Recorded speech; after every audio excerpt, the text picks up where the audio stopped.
Well, what we're going to do this afternoon is to be considering particularly Daniel chapter 2 and see how it's being fulfilling or being fulfilled right now throughout the world scene. So you may have some questions. There's plenty of material we're going to be looking at today. So afterwards I'll come around and talk to you all if I get a chance. And so if you'd like to at that point to ask questions, that'd be really good. I'd be very thrilled if you did. But first of all, in Isaiah chapter 43, we won't turn it up, but it says that I am God and there is none like me, declaring the end from the beginning and from ancient times the things that are not yet done, saying, my counsel shall stand and I will do all my pleasure. So God is working the affairs of this earth at this time and is bringing to pass his purpose. Now I want to show you that first of all. Then I want to look at Daniel chapter 2. Now if you go back a few years, go back to September 11, 2001. And at that time, Bush was told America is under attack. And it certainly seemed that way from terrorism. Last year, the same took place almost. The same took place, and here's Hollande, the Prime Minister of France. And what that Prime Minister was told by, well, he's watching a sports match, we're at war. November the 13th last year. And indeed it was. Terrorism. In 6 places across Europe, there's 5 of them shown there, simultaneously there were attacks launched by the ISIS group into Europe. Terrorist attacks. 130 were killed, 350 wounded. But it hasn't stopped there. Look at this. Only a month or 2 ago, bombings in Brussels, the new normal. New normal. Europe has suffered another series of murderous attacks by jihadists. They will not be the last. And here we can see The Economist, a leading newspaper, on that. They see this as a very serious consequence. At that time, 30 dead grew. Beyond that, 200 injured. And so it grew.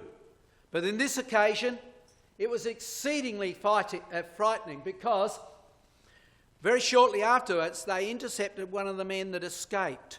Now, you notice that on the television, on the videos, of one of the fellas getting off the scene who didn't get killed in the terrorist activity. And they tracked him down. And by the time they tracked him down, he'd shot somebody dead. The man was a security guard for this facilities. He'd taken his card that allowed them to get into the nuclear facilities. Why would he want that? What they are fearful about is a nuclear terrorism. What they call a dirty bomb. Where they get hold of nuclear material, put explosives in it, and just blow the dust everywhere. Do that in Hamilton. Large amount of dust scattering right across the area of Hamilton. You won't be able to inhabit Hamilton for 20 years till that dust breaks down, the radioactivity breaks down.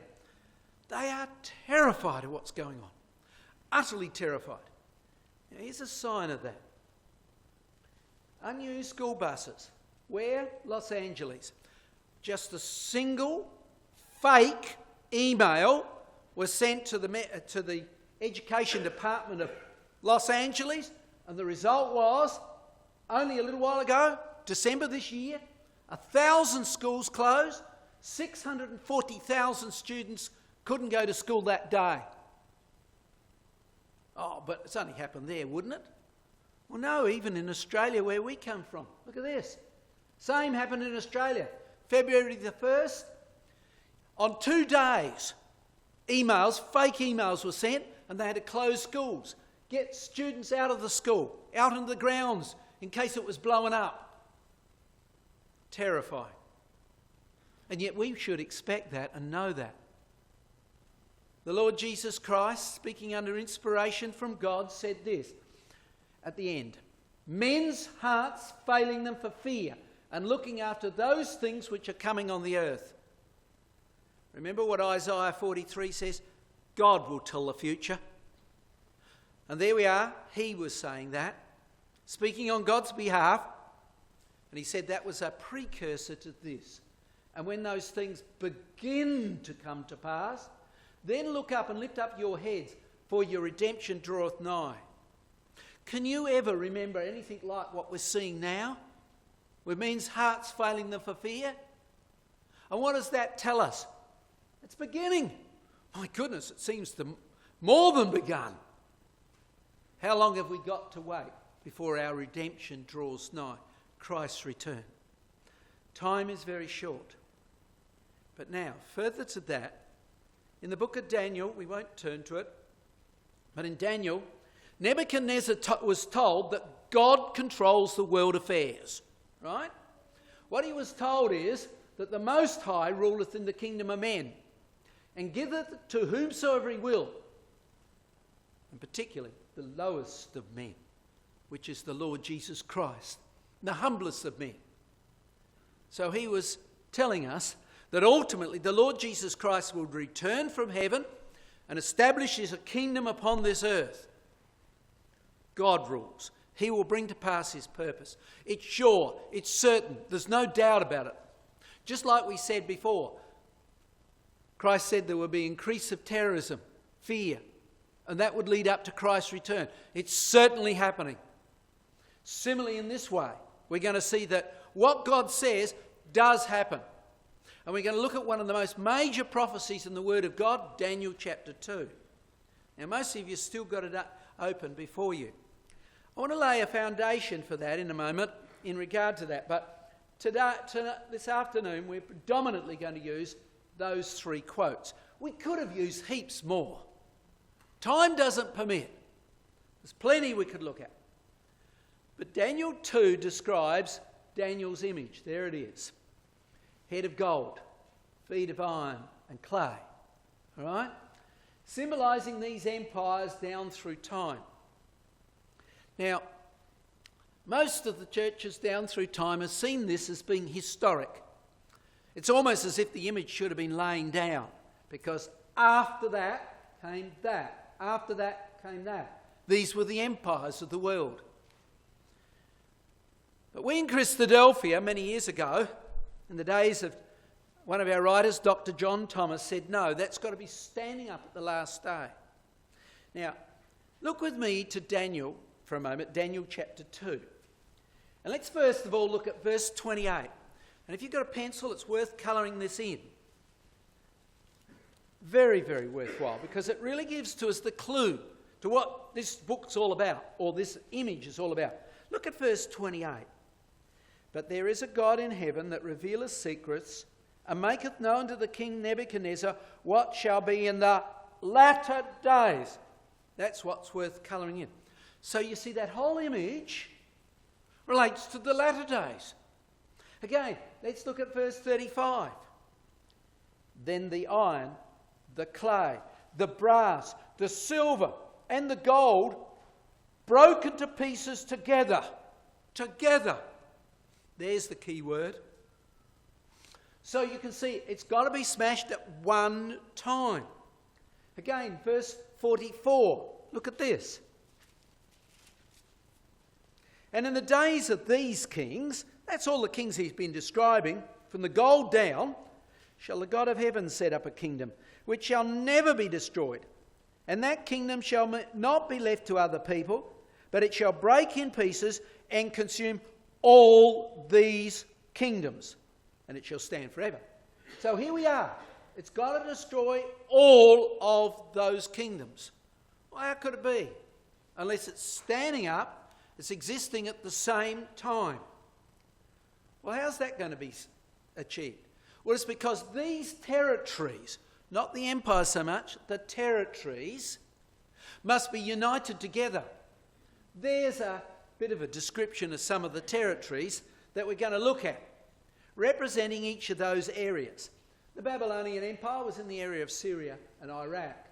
The Medo-Persian Empire included that area, plus also Iran, Afghanistan and Pakistan, to the borders of India. Greece did the same, and as well as that, Greece and Turkey, obviously. And then the Roman Empire, East and West and Roman Europe. All right? And then finally, the 10 toes. Well, we'll come to that in a minute. All right? So, let's go back to our image. There's the image. What nation heads this confederacy? Well, we're not told in Daniel 2. We've got to go outside of Daniel chapter 2. But it shows to us that it will be Russia. Russia. How do we know that? Well, Daniel 11 says this. We won't turn it up. We really haven't got a terrific lot of spare time. And there's plenty to be looking at today. The king of the north shall come against him like a whirlwind, with chariots and with horsemen and with many ships. And he shall enter into the countries, and listen to this, he shall enter also into the glorious land, that's Israel. So a power from the north, called the king of the north, will invade finally Israel. Now the same is found in Daniel 11, Ezekiel 38. This is worth turning up. And again, if you've got your pencils there, it's worth colouring in. Look at Ezekiel 38. And let's pick up with verse 14. Therefore, son of man, prophesy and say unto Gog, thus saith the Lord God, in that day when my people Israel dwell safely or confidently, shalt thou not know it? That's the state we see now. And thou shalt come from thy place out of the north parts, thou and many people with thee, all of them riding upon horses in a great company and a mighty army. Just like Daniel 11 verse 40. The king of the north invades Israel, the glorious land. Here it is, and I'm going to use the RSV for a minute, because it picks up the fact that the word out of the north parts is very strongly stated. It says, come from your place out of the uttermost parts of the north, you and many people with you. Now, think where Ezekiel was when he early in the piece wrote those prophecies, probably thinking about Israel. Go to the north. Go to the uttermost parts of the north. How far north can you go? Some of the young people. What's the extreme north? Very hard, the North Pole. Okay? Go anywhere south, anywhere from that, you're going south. So just south of the North Pole.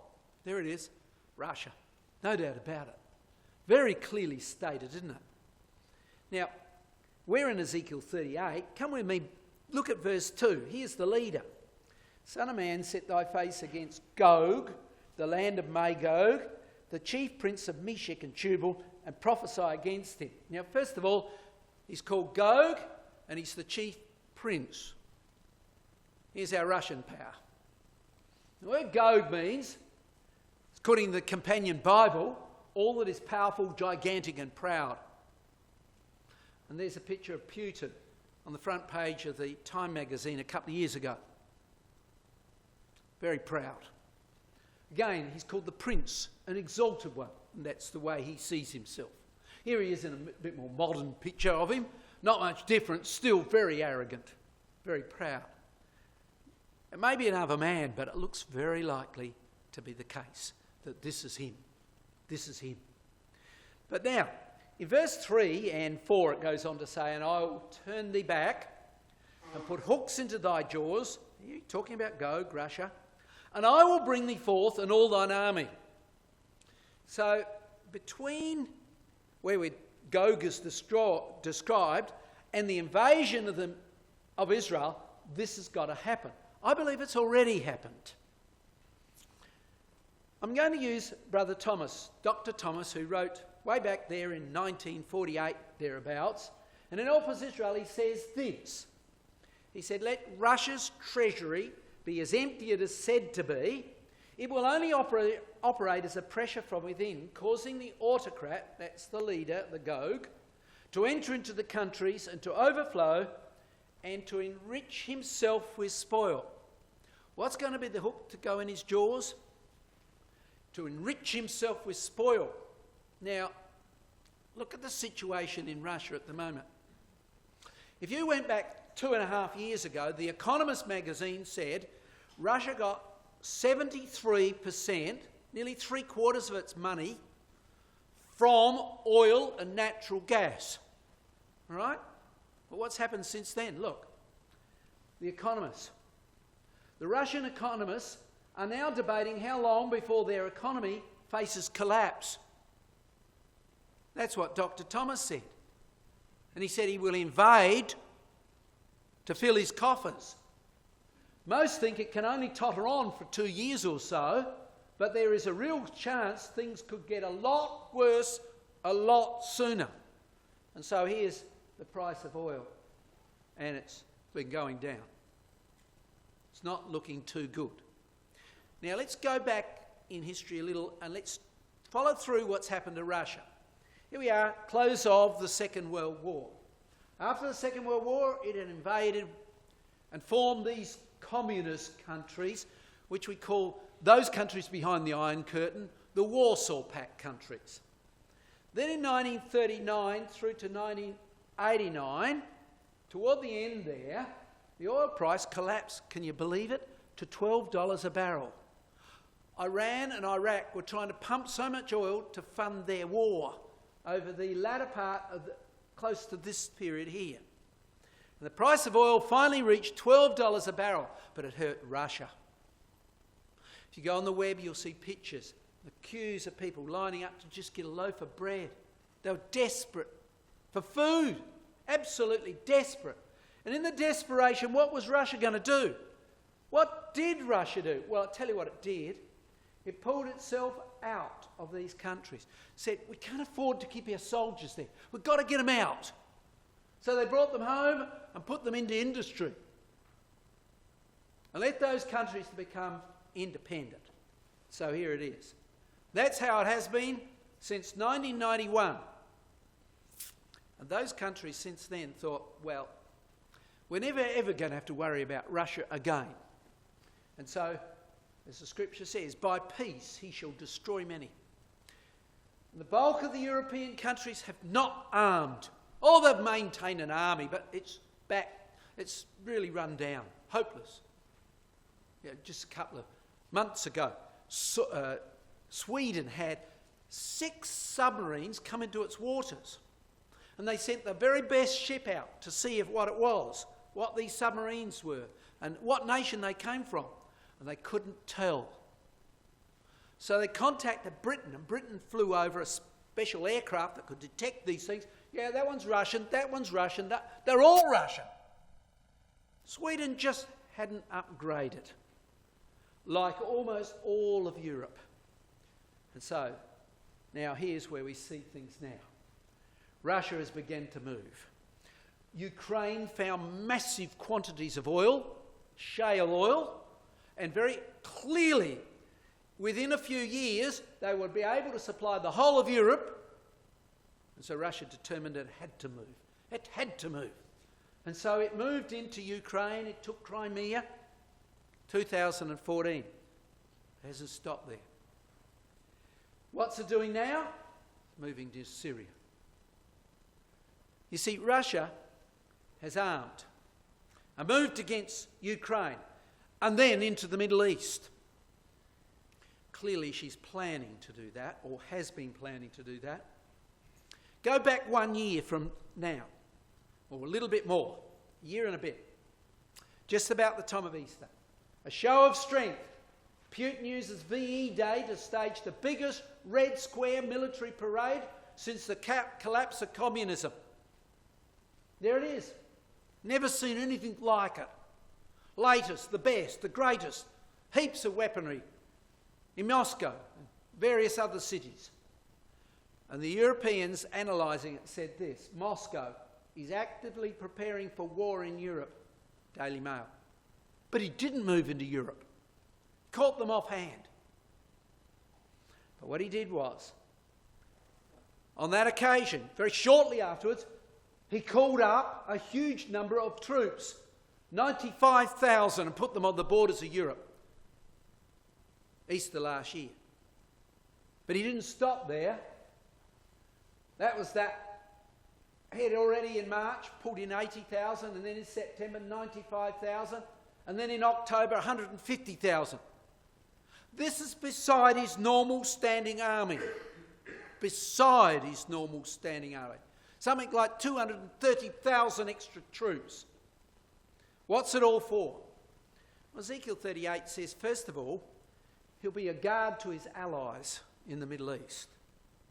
And so Russia moved in, supposedly to help Assad, his ally. They moved down into the Middle East. Other problems were going on down there, and I just think it's fascinating that Dr. John Thomas understood a little of this, or seemed to understand it. He said this way back in 1856, the Shiites of Persia and the Sunni hate each other with a hatred not exceeded by that which the Orangemen, that's the Irish Protestants, and the Romanists, the Roman Catholic Irish, hate each other. You see, they began terrorism. They started blowing each other up. Brother Thomas seemed to understand that would be what the Arabs would do. They'd follow the same approach. And so, Persia, will be led to indulge in dreams of extending her frontier into the direction of Baghdad by the aid of Russia. The area of Iraq was getting weaker and weaker because they were fighting against each other. You listen to the radio sometime of how many people die each week. In Baghdad alone, it's often thousands in terrorist activity. Terrible what's going on. And Iran therefore said, an opportunity to get control of Iraq. But they needed help. And they got it. They asked for Russia to send in weaponry, and down it came. And so things are moving. In came Russia into the Middle East to help Assad and to help the Iranians. Vladimir Putin bids for major world role as the forces move into Syria. Look at the date, September last year. Russia's military expansion into Syria, the largest deployment of Russian forces since the collapse of USSR. Massive numbers moving in. Here's Syria. In they came. They flew the planes in over Iraq and Iran. We'll talk more about that in a minute. They brought their ships into Tartus, here. And so they were controlling this coastline here of Syria. Then they began flying in men in huge numbers. Not this way. Europe refused to let them pass. Turkey refused to let them pass. More on that in a minute. And so they came in, flying across these countries here. They were allowed to fly over Iran and Iraq. And so here we can see, as the papers are saying, Telegraph in London, September. Putin is carrying out Russia's biggest military intervention outside of the old Soviet Union for almost 30 years. It's really stretching its muscles. It's moving. And there in the Middle East, it began to support its allies, bombing and attacking city after city. Isn't America there? Yes, America had troops there. The papers captured the idea of what was going to happen or what was happening. There we are. There's Mr. Putin. There's Russia. Do you know anybody know what this fella here with this puppy, this teddy bear is? It was Obama. That's how they saw it. She's not doing anything. And exactly true. She started to back out. It was getting so dangerous. And so the cities began to be hammered in support of those who are allies of Mr. Putin. Aleppo, assault by the Syrian army, backed by heavy Russian air power. In she came and bombed it. Look at the city. Would you like to be living there? And the result. Let's come back to the empires. So this has got to be an alliance of empires in the last day. Let's start with there. The Babylonian Empire, what's the territory today? Iraq, Syria. Okay? We'll put the next one to it to save a little bit of time. What's the next empire? There it is. The Medo-Persian Empire. All the way to the Indus, India. So we've got to see those countries allied together with Russia. With Russia. Ezekiel 38 says the same. All of them handling sword. And in those days, the word Persia, if you look up the meaning in the King James time, it did cover these countries here. All right? So what are we seeing? Who's the allies of Mr. Putin and Russia?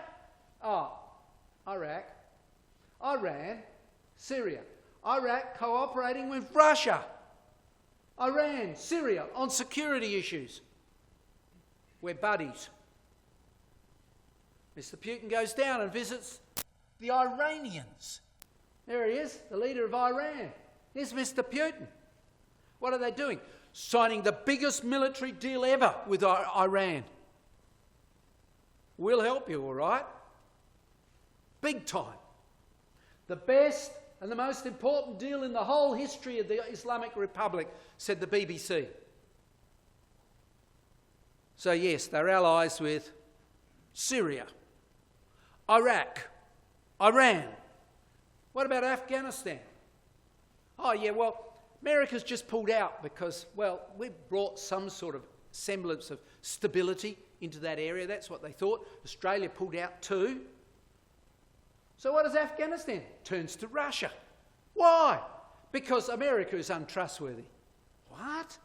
Well, you see, America didn't really want to go to war again, and so you couldn't rely on them to be there to help. So right now, sadly, Putin is a better bet for the Afghanistanians, the Americans, than the Americans. So they're moving in, big time. So Afghanistan and Russia sign a deal for weaponry. They're coming together.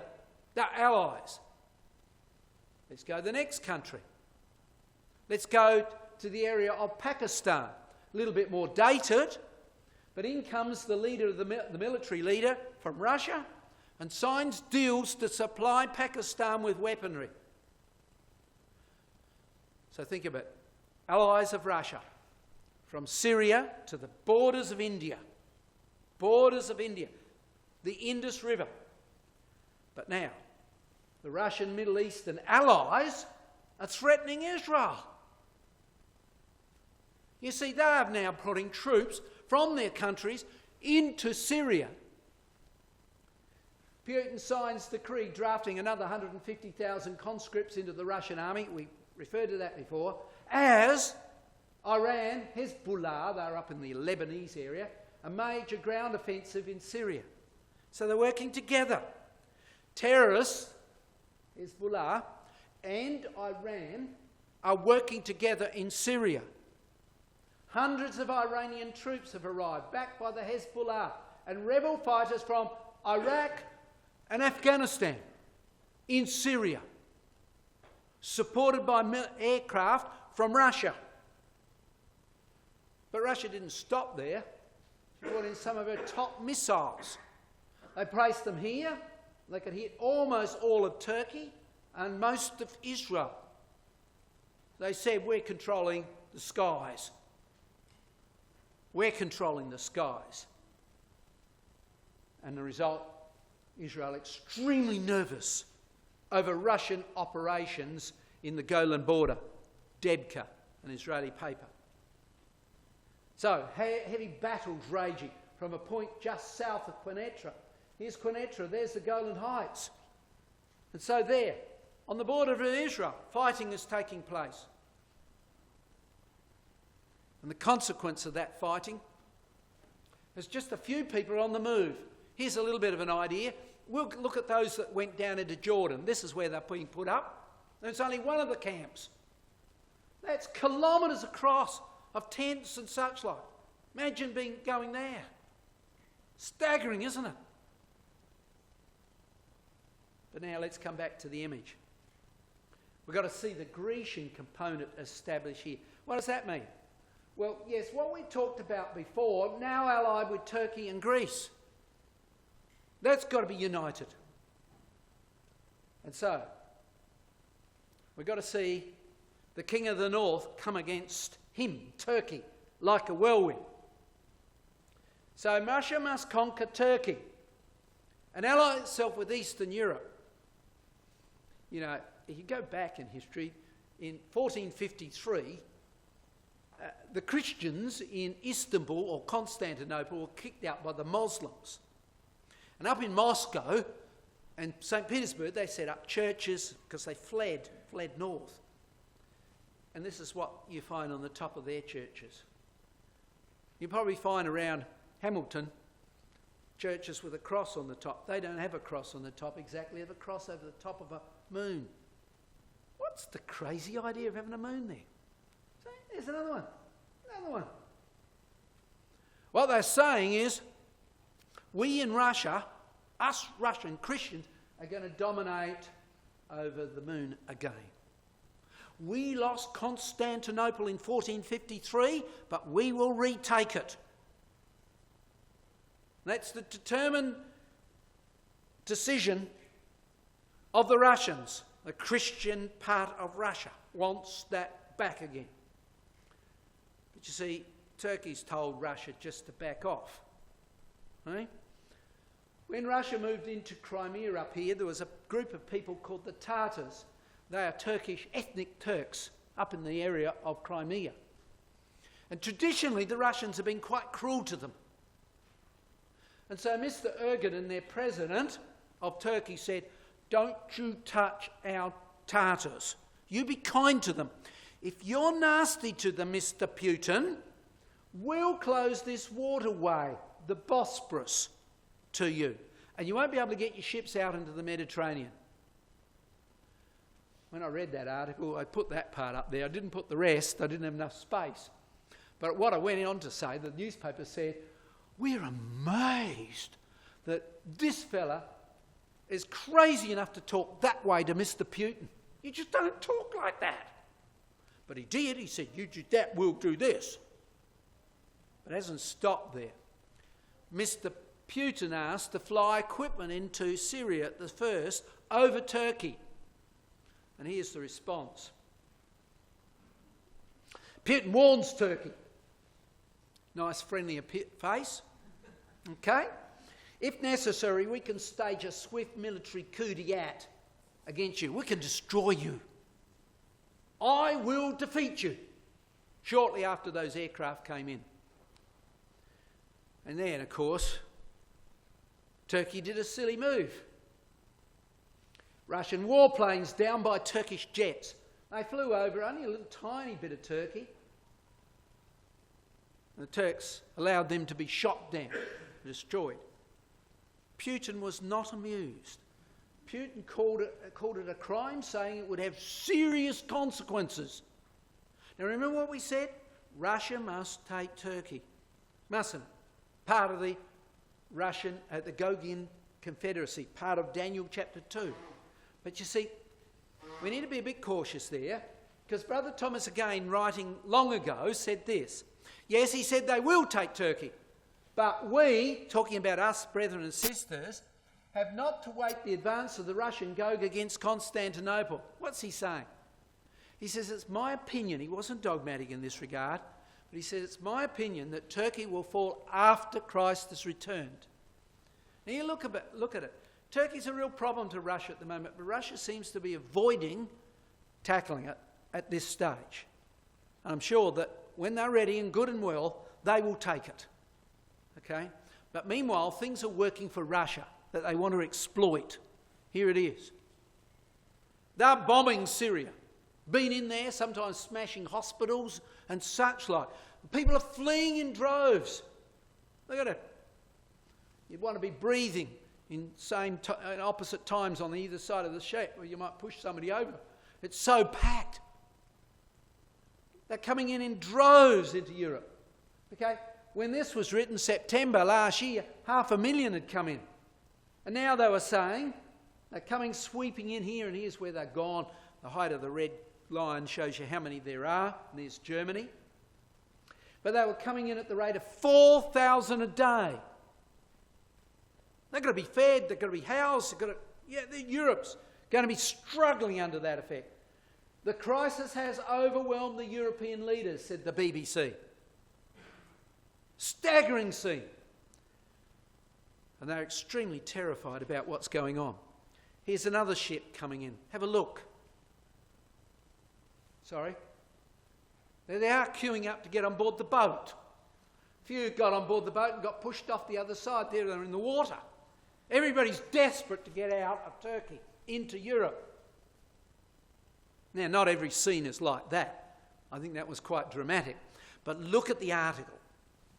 BBC, Supreme Commander of NATO, says they are weaponising migrants. That means they're arming them. Russia is arming them to destabilise and undermine the continent. He also suggests that criminals and extremists and fighters were hiding in the flow of the migrants. And so, Europe suddenly, after the 2 terrorist attacks, or the first one that I put up, is acting. They don't want them now. So look, they're thrown up along the borders of Macedonia. There's somebody walking between the barriers. They put that right along the borders of Macedonia, as rapidly as they could. Same here, Serbia, Bulgaria, Ukraine, right across Europe, place after place. They're putting up barriers, and that's an early map. Late last year, that was written down. More have gone up since then. And the idea of Europe being open zone is now breaking up. You used to be able to go to Europe and just zap your passport once, and you could go anywhere in Europe. Not now, they say. Because they want to stop the Arabs moving here to here to here. And if they only, they come to a border between one country and another and just walk across, then it's so easy. And they're saying Europe's now beginning to break up. More on that in a second. Come back to our image. Our image says it will separate into 2 legs, and the result of that will be that this 2 will be united together in the image. So Europe must divide into 2 legs. And Greece and Eastern Europe must join with Russia. Remember, the head is Russia. So Europe and Greece must, or Eastern Europe at this stage, we'll talk about Western Europe in a minute, will unite. So here we are, here's Greece.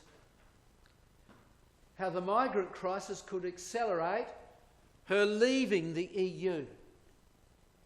Exit is Greece's exit from the EU. All right? The terrorist attacks in Paris have led to a hardening of attitudes across the continent. Country after country is saying, no more, no more. So they're building up in Greece.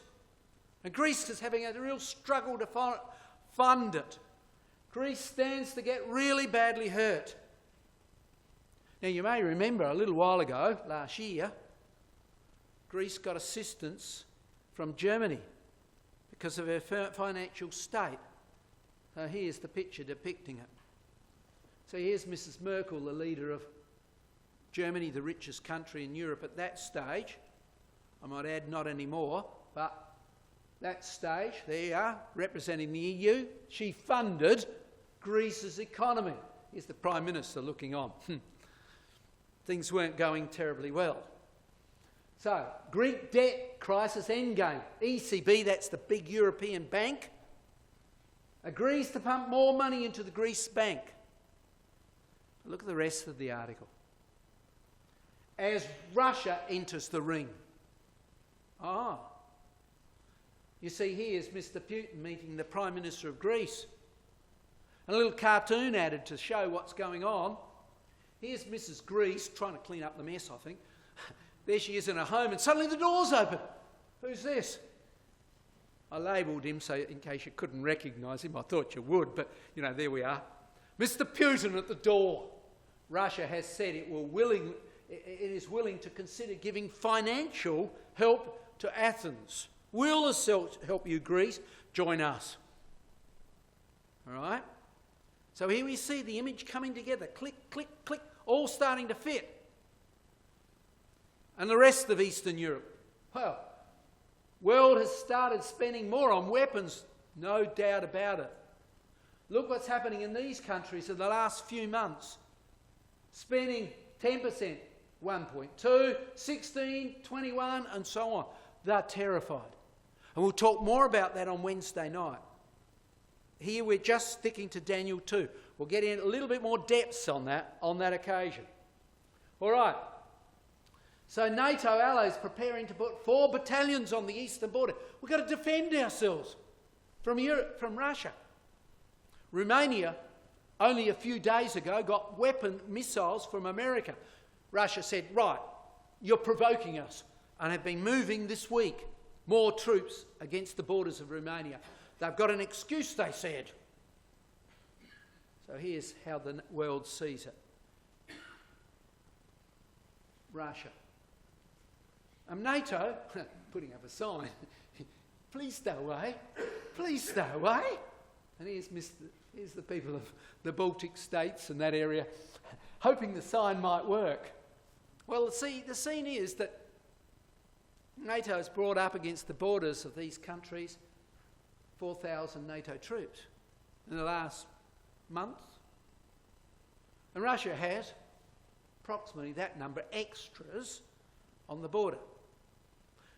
The leader of Estonia asked America for help. America said, we'll get troops into your country in 48 hours. He said they've got 32,000 troops on our border and it'll be all over in 4 hours. 4 hours. They can have our capital city in 4 hours. More on that on Wednesday night. So, Russia has now got to control the Western European area. In order for the Western leg to be formed. Now here is number 2 in the EU, Mr. Juncker, second to top man. We can't let the EU relations with Russia be dictated by the US. That's what he says. What does he mean? What's going on here? Relations with Russia. Europe must improve its relationship with Russia. Why? Because he's terrified of Russia. He's bothered by what Russia's doing. He says, look, we can't get enough help from America, so we better try and get good with Mr. Putin over here. And so here's another one. Francis Hollande, after the terrorist attack in France, the French came to him and said, can you clean up these ISIS who caused the terrorism in France? And if you do, we'll fight with you. We'll support you. Francis Hollande, France offers full support to Russia. Full support to Russia. We'll be allies with you in the Middle East on this. And you see, that's exactly what happened for a little while, and it may still be doing so. Here's a French aircraft carrier passing Gibraltar on the way to the Middle East. Here's the aircraft being taken off to support the Russian forces in Syria against the ISIS. Here's the planes being refuelled and such like. But they weren't the only ones. France was terrified, and Germany was too. German tornado jets to help the French against the ISIS in Syria. And in so doing, help the Russians fighting together. So they're not firmly allied as yet, but the moves are there. Now, let's move on a little further. We're going to look at the feet. What about the feet? Well, there's got to be 10 toes, as in the feet of the image, all right? Excuse me a second. And so, what do we expect to see happening? We expect to see Europe break up.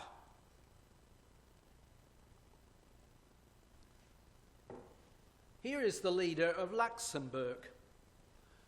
The EU could break up within months. Within months. The collapse of the EU is just around the corner, he's saying. Things are really looking bad. We've only got a few months to get things sorted out, or it will break up. And so they go on. Here again is our man, number 2 in the EU, Mr. Juncker. The Europe at risk if the Schengen, that's the open border plan, collapses. He said the European single currency, the euro, will be at risk if the Schengen passport-free travel zone unravels. Things are looking difficult. The area is all breaking up. They've got different attitude to the Arabs. Different attitude to what's going on. Here's Mrs. Merkel. Europe is on the brink of financial meltdown as Germany faces an economic ruin. Incidentally, who does Germany trade with more than anybody else? Russia. Russia. And Russia and her are boycotting each other at the moment. Guess what's happened to her economy? It's gone into deficit. Last quarter, it wound up 2.3 billion euro deficit. Used to boom. I guess VW didn't help either. But still, there we are. Anyhow, her economy is going down. Europe is a bit of a mess. Well, let's see what's going to happen. Let's come back to Brother Thomas. He didn't have newspapers to tell him what was going on. He had the Bible. And he said, no, Europe got invaded many years ago. The wild, semi-barbarous hordes will overspread the countries of the old Iron Kingdom. But the new inundation of barbarians will not be like it was in the times past. Then they lost their distinctive individuality, but not now. Now, it will break up into 10. See, this is what happened in times past.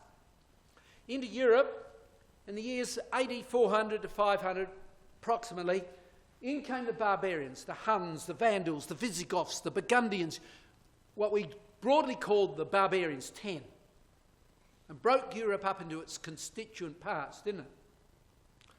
But now we're getting more barbarian types coming in. Arabs from Syria, the Middle East, causing all sorts of strife. And important newspapers, a financial advising, or a newspaper that gives advice to business people, Stratfor, you may have heard of it. You can buy it, and get it regularly sent to you, has this to say, March the 1st. How long ago is that? The shape of Europe of things to come. The Europe of things to come. And it speaks of 7 particular different attitudes. But then it gives different colours slightly for areas that have got a similar attitude. All right? Now Europe, I'll skip this one, time's not with me. But if you go through that area, which is the part of the territory of the old Holy Roman Empire, not Holy Roman Empire, Roman Empire, that area there, and put a number on each of the countries, you've got about 10. 10. And they're saying it's going to break up into that sort of situation. That's their expectation, March the 1st. Staggering, isn't it? And they say the thing that will really escalate it is economics. Germany used to be good, but it's gone negative. France used to be good, but it's gone not so good. A lot of Jews are leaving and going to Israel, and they're pretty good at business, and the economy is starting to fall apart. The only economy that's left that's any good in Europe is Britain's. Boost for the Bradex hopes as Leave campaigns opens up with a huge lead on the EU referendum battle. In June the 23rd, Mr Cameron is going to get the nation to vote whether they stay in the EU or not. And it's starting to look like they will leave. UK Minister warns of a domino effect in Britain if Britain leaves. The unravelling of the European project. Why do people think that Putin's so keen? I know why. He'd like to see Europe break up too. He's keen as mustard. Lastly, Putin, the papacy, will bring all under her religious control and support Russian invasion of Israel. Now, if you've got Ezekiel 38 open, there's a key word in Ezekiel 38. It's the Hebrew word kahal, rendered company. There's the verb from which it comes. It's worth colouring in if you can. I'm afraid I might not give you much time, and I'll put it back up in a minute afterwards if you like. So don't worry too much. But it's the Hebrew word kahal, which the Septuagint, the Greek Old Testament, uses usually that word, which it's translated often church. All right? So there's a religious base, along with a Russian base, to unite the nations in the Middle East. But Muslim? Christian? You're joking. Well, let's see. Go back a little bit. There's Putin with the leader of the Russian Orthodox Church. When Putin came to power, all the churches were closed down. But he's religious. So he's opened 25,000 churches. One stage, 3 churches were being opened every day across Russia. Very religious. And then he's down to see the Pope. Okay, it's a while back, but they're good friends. Good friends. State visit to Italy. And there we are, Catholic and Russian Orthodox churches are talking. And then he's been over to Istanbul, where the Eastern Orthodox church head is. There is he meeting with him. Pope tells Bartholomew I that the necessary conditions for a restoration of unity between Catholics and Orthodox Christianity is there. We should be one. He hasn't stopped there. The Pope asked the Protestants to join up. He said, I'm very sorry, we were very cruel to you during the Inquisition. Many of you were murdered, but just forgive us and we'd like you to be under my control. All right? So Protestants, hasn't stopped there. Is the idea that the Muslim worship the one true God just the Pope's opinion? Oh.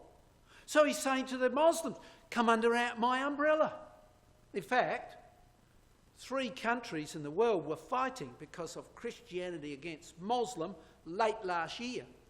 And they were in the area of Africa. And he flew down and saw all of those 3 countries and landed, went through the fighting lines and saw both sides and said, we are brothers, we should be at peace. He could have also said, I'm the mother of all the harlots and you should be part of it too. In fact, on one occasion, one of those countries, when he came in to fly in, the airport was gummed up with vehicles that looked like they could fly due to fighting. And he said to the pilot, he said, look, if you can't land, he said, I'm going to parachute in. They landed, but he was determined to get in there to see if he could reconcile Christian and Muslim together. So now, drawing this all to a conclusion, let's come back to our image. There it is. And you can see, although not everything is yet in place totally, it's on the way, isn't it? Rapidly moving. So we're expecting that to be the alliance that will form eventually. From the Indus right through to this area here. Britain will be out of it, of course, but more on that on Wednesday night. And so we're expecting from Ezekiel 38 that. Both chapters agree. That alliance must be established under Russian control. And then the Middle East will be invaded. And when it's invaded, there in Jerusalem will be established the image. Russia will come down with all those allies and they will be in that particular territory. But remember, Daniel chapter 2 verse 44 and 40 states to us, and in the days of these kings shall the God of heaven set up a kingdom. And the stone was cut out without hands, which smote the image upon its feet, that were of iron and clay, and break them to pieces. Christ will become involved. God will send his Son. And so there's the image standing, and represented by that stone, Christ will come, and he will destroy that image. Break it to pieces. And he will establish his headquarters in Jerusalem. Zechariah 14 verse 4 says, I will gather all nations against Jerusalem to battle. We know that. That's what we saw. Those arrows coming in. The colours all around the area of the Middle East. They will involve themselves at Jerusalem. But then, Christ will return. His feet will stand in that day upon the Mount of Olives, which is before Jerusalem on the east. And the mount will cleave in the midst thereof. And the result will be God's kingdom will be established on this earth. And we, all of us here, have the opportunity of having a part of that. It's thrilling. It's wonderful. But you see, the answer is very clear. If we want to be part of it, we've got to believe the truth. And we've got to do what Christ said just before he ascended. Here was his final words almost. And he said, go into all the world and preach the gospel to every creature. He that believeth and is baptized shall be saved, and he that believeth not shall be condemned. It's pretty straightforward. 3 key steps. We've got to believe the gospel. And part of that gospel is the establishment of God's kingdom upon this earth. We've got to believe that good news. And then, having done so, be baptised. Having done so, having believed that, the truth, then on that basis be baptised. And then finally, continue faithfully until Christ returns. Well, you can see, ladies and gentlemen, as you look back over what we've looked at tonight or today, things are moving rapidly. How long have we got? We don't know, but it isn't long. Things are moving very, very swiftly. And now is the time, therefore, to be prepared. To be baptised if necessary, or to continue to walk faithfully until he comes. We'll leave it there, and I'll try afterwards to come around and have a chat to us, all of you, if you can. If you've got some real hard questions, that'd be great. I'll try and answer them. Thank you.